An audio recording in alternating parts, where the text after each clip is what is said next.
"I can't wait for this nightmare to be over," Dad texted Rachel while Mom was dying.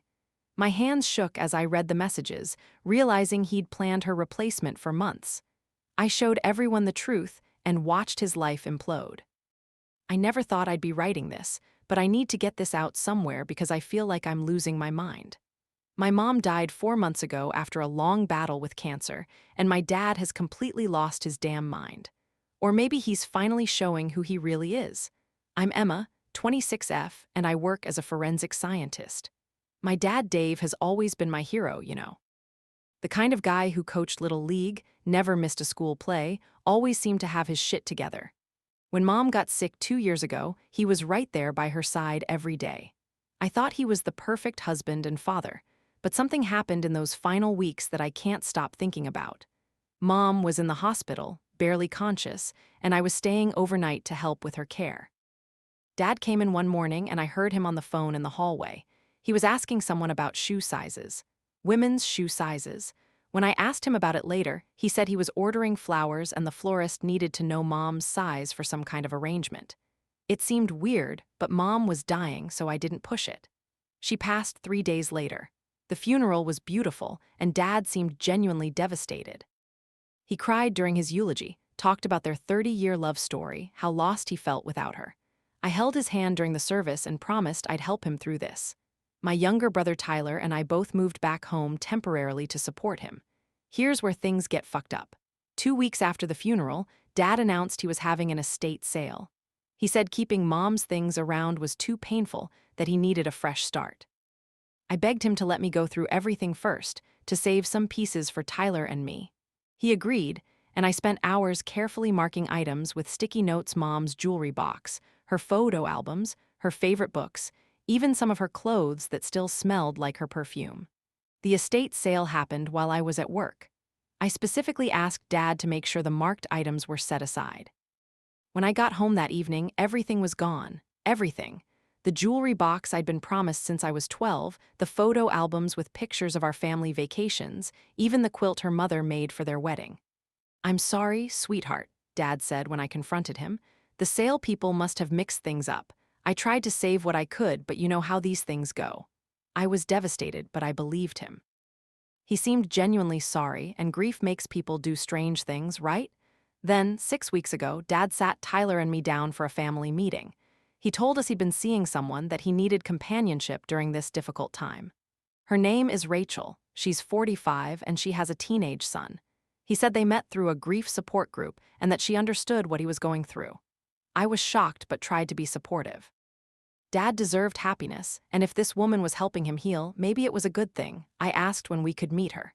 "Actually," Dad said, "she and her son are moving in next week. I know it seems fast, but at our age, why wait? Life's too short." Next week. 2 months after Mom died, this stranger was moving into our family home. I met Rachel the day she moved in, and something felt immediately wrong. She was friendly enough, but she kept talking about redecorating, about making the house more cheerful. She walked through Mom's garden pointing out plants that needed to be removed. When I mentioned that Mom had spent years cultivating those roses, Rachel just smiled and said, "Well, she's not here to enjoy them anymore, is she?" But here's the thing that's really eating at me. Last weekend, I stopped by the house to pick up some mail, and I saw Rachel wearing earrings that looked exactly like the ones from Mom's jewelry box. The ones that were supposed to be saved for me. When I asked Dad about it, he got defensive and said I must be mistaken, that those earrings belonged to Rachel. Then yesterday, Tyler called me crying. He'd found Mom's wedding photo in the garage trash, the frame cracked. When he brought it to Dad, asking why it was thrown away, Dad said Rachel's son had accidentally knocked it over and it was too damaged to keep. Read it, I'm starting to think my hero, Dad, was playing the long game all along. Those shoe sizes he was asking about while Mom was dying, I think he was shopping for his replacement before we even buried her. The estate sale mix-up, I don't think it was a mistake. And now this woman is living in Mom's house, wearing her jewelry, and erasing every trace of the woman who loved us for 26 years. I don't know what to do. Part of me wants to believe Dad is just grieving and making bad decisions. But part of me is starting to wonder if the man I idolized my whole life was never who I thought he was. Has anyone else dealt with something like this? How do you handle discovering that your parent might be a completely different person than you believed? Update 1. It's been 3 weeks since my original post, and holy shit, you guys were right to tell me to dig deeper. I wish I could say I was wrong about my suspicions, but it's so much worse than I thought. First, thank you to everyone who shared their own stories and gave me advice. Reading about other people's experiences with manipulative parents helped me realize I wasn't crazy for feeling like something was off. A lot of you suggested I look into Dad's digital footprint, and that's exactly what I did. The first week after posting, I couldn't bring myself to actually investigate. I kept making excuses. Maybe I was overreacting, maybe grief was making me paranoid. But then I'd see Rachel rearranging Mom's kitchen or hear Dad laughing in a way he never did during Mom's illness, and I knew I had to treat this like any other case that crossed my desk. In forensics, we have a saying, evidence doesn't lie, people do. So I decided to approach this systematically, the way I would any investigation. I started with digital evidence since that's the hardest to fabricate or explain away. But before I get to what I found, I need to give you some background about my relationship with Dad that I didn't include in my original post. Growing up, I was desperate for his approval in a way that probably wasn't healthy. Dad was always busy with work, always had somewhere else to be, and when he did pay attention to me, it felt like winning the lottery. I became a straight-A student, got into a competitive science program, chose forensic science partly because I thought he'd be proud of having a daughter who solved crimes. Meanwhile, Tyler was more like Mom, easygoing, artistic, didn't need constant validation. Dad pretty much ignored him unless Tyler was in trouble, and even then, it was Mom who handled discipline. I used to think I was Dad's favorite, but now I'm realizing he just saw me as more useful. I was the one who organized family events, remembered birthdays, made sure everyone stayed connected. I was his free personal assistant, and I was grateful for the job. Mom wasn't perfect either. She could be passive-aggressive when she was upset, and she had a tendency to avoid confrontation even when it needed to happen. But she loved Tyler and me fiercely, and she was always present in a way Dad never was. When I had my wisdom teeth out at 19, Dad sent flowers to my apartment. Mom took 3 days off work to make me soup and watch terrible movies with me. Week 2 of my investigation, I finally worked up the courage to examine Dad's old phone. He'd gotten a new one right after Mom's funeral, claimed his old one was acting up and losing battery. The old phone was sitting in a kitchen drawer, and when I plugged it in, it booted up perfectly fine. Red flag number 1 in any investigation when someone's story doesn't match the physical evidence. What I found made me physically sick. Dad had been active on 3 different dating apps starting 6 months before Mom died. 6 months. While she was going through chemo, losing her hair, fighting for her life, he was swiping through photos of potential replacements. His profile said he was recently separated and looking for companionship during a difficult transition. The metadata on his profile photos showed they were taken in our house, in rooms where Mom's medical equipment was visible in the background if you looked carefully. The message threads with Rachel started 4 months before Mom passed. 4 fucking months. I cross-referenced the timestamps with Mom's medical records that I helped organize, and Dad was literally texting Rachel about their future while sitting in oncology waiting rooms. "I can't wait for this nightmare to be over," he wrote to Rachel in March. "You make me remember what it feels like to be alive again." Rachel responded, "I know this is hard, baby, but think about how amazing our life will be when you're free. My son already asks about you every day." In another exchange from April, Rachel asked, "Do you think she'll make it to summer?" Dad replied, "Doctors aren't optimistic. I'm trying to prepare mentally for the next chapter. This house will need a woman's touch again." "I have so many ideas for redecorating," Rachel wrote back. "Can't wait to make it ours." I had to run to the bathroom and throw up, but the evidence kept mounting. I found photos Dad had sent Rachel of our house during Mom's final weeks, discussing which rooms would work best for her son, debating paint colors and furniture arrangements. He was conducting virtual house tour for his girlfriend while Mom was dying upstairs. The shoe size conversation I overheard at the hospital. Cross-checking his purchase history, he bought Rachel a pair of designer heels for Christmas. He spent more on those shoes than he did on Mom's final Christmas gift. The financial forensics were equally damning. Dad had opened a separate checking account 3 months before Mom died, titled D. Thompson Personal Account. He'd been systematically transferring small amounts, $200 here, $500 there, to avoid triggering any automatic alerts. Classic financial concealment behavior. The account funded his dating activities, gifts for Rachel, and deposits on estate sale services. He'd literally budgeted for erasing Mom's existence. When I compiled all this evidence into a timeline, the pattern became clear. This wasn't grief-driven poor judgment or a rebound relationship that moved too fast. This was premeditated emotional abandonment with a calculated exit strategy. I called Tyler immediately and walked him through everything methodically, the way I'd present findings to a jury. "Jesus, Emma," he said when I finished. "I always wondered why Dad seemed so calm after the funeral, like sad but not devastated the way you'd expect." "That's because he'd already processed Mom's death months earlier," I told him.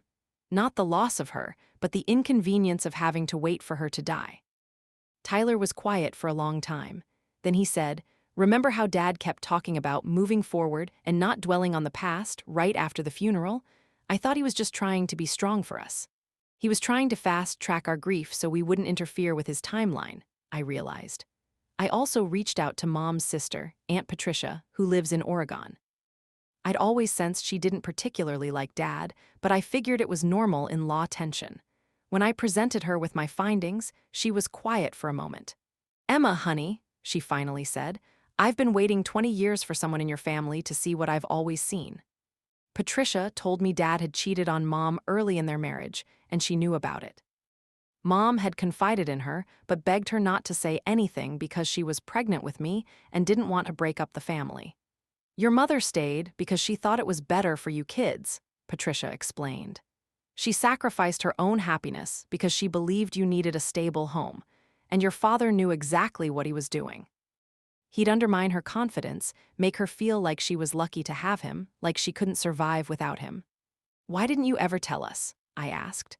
"Your mom made me promise. She said if you kids ever figured it out on your own, that would be different. But she didn't want to poison your relationship with your father based on her word alone." I'm starting to understand that my entire childhood was built on a carefully constructed lie. Dad wasn't a devoted family man, he was a narcissist who kept Mom around because she was useful, and who trained me to worship him because it fed his ego. The man I thought was my hero was actually the villain in Mom's story. But here's the thing, Reddit. I'm not just sad anymore. I'm fucking angry. And anger, it turns out, is much more useful than grief when you need to build a case. I've started documenting everything with the same methodical approach I use at work. I'm photographing Rachel wearing Mom's jewelry, creating a chain of custody for the digital evidence, organizing financial records with timestamps and cross-references. Patricia is helping me compile more family history that Mom never shared with us. Dad's birthday is coming up in 2 months. The whole extended family always comes: aunts, uncles, cousins, family friends. It's been a tradition for 15 years.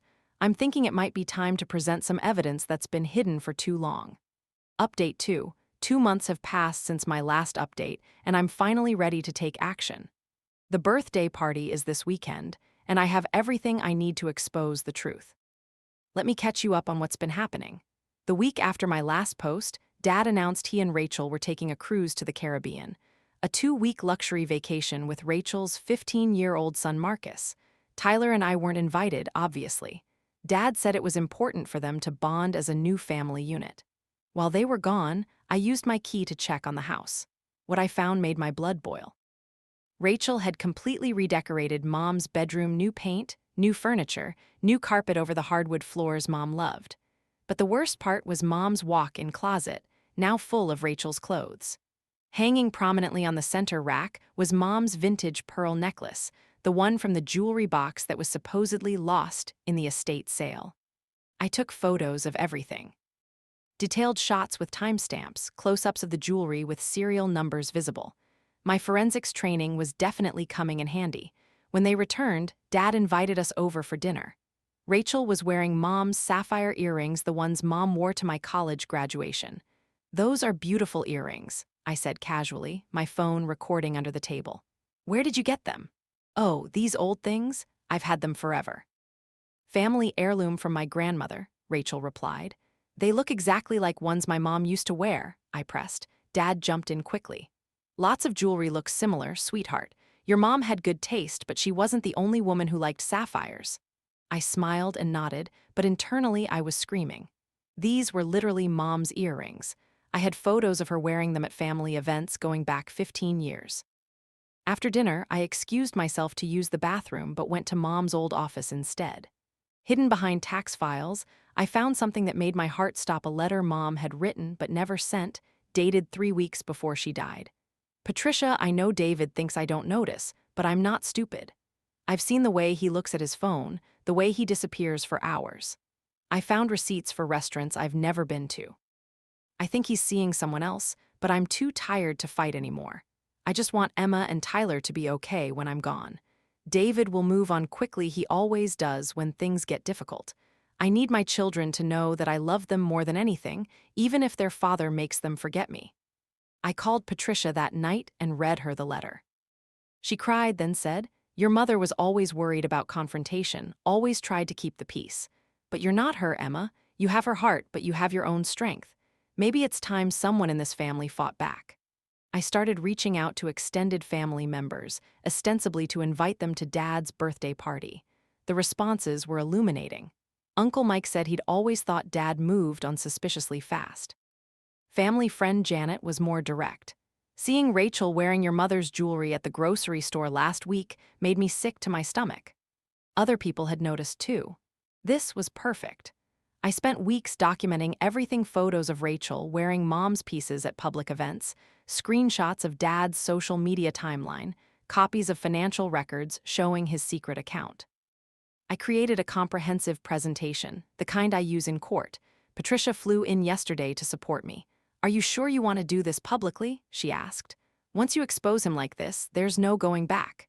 I thought about mom's letter, about her dying while knowing her husband had already replaced her, about Rachel wearing mom's jewelry while erasing her memory. "Good," I told Patricia. "It should never be the same. He doesn't deserve a relationship built on lies." The party is tomorrow night. Dad's invited about 40 people: family, friends, coworkers, neighbors. Everyone who's watched him play the grieving widower while secretly admiring how well he's coped with his loss. I've prepared a slideshow presentation titled "A Celebration of David Thompson, the Man Behind the Mask." It includes the dating app screenshots with timestamps, photos of Rachel wearing mom's jewelry, financial records, and mom's final letter. I've prepared printed copies for everyone to take home. Tyler knows what I'm planning and he's on board. Patricia will provide family context and support my claims. I've arranged for key family members to ask specific questions during the presentation to make sure all the important points get covered. Reddit, I know some might think this is too harsh, that I should handle this privately. But Dad chose to make his lies public when he moved Rachel into our family home and paraded her around wearing mom's jewelry. He made this a public performance, so I'm giving him a public review. Mom spent her whole life being quiet and accommodating. She died quietly, worried that her children would forget her. But I'm not quiet, and I'm not going anywhere, and I sure as hell won't let him erase her memory without a fight. The party starts at 7 tomorrow night. By 8, everyone will know exactly who David Thompson really is. Update 3. It's been a week since the birthday party, and I'm still processing everything that happened. Holy shit, Reddit, I did it.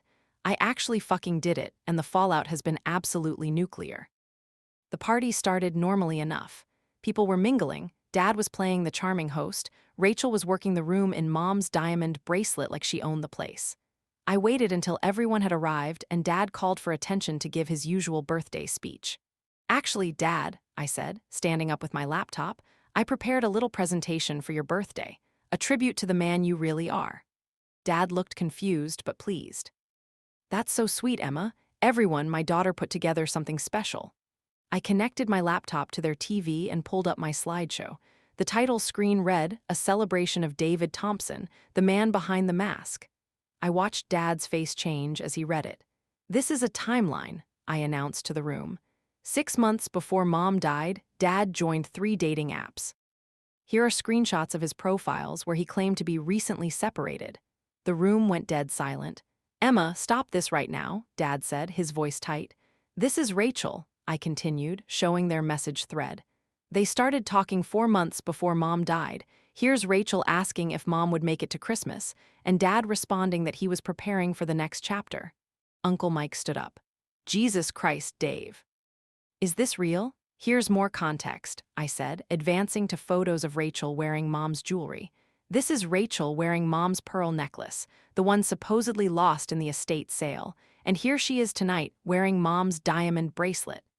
Every head turned to look at Rachel, who had gone completely white. Those aren't your mother's, Dad said, but his voice cracked. Here's a photo of Mom wearing the exact same bracelet at Tyler's graduation, I said, clicking to the comparison slide.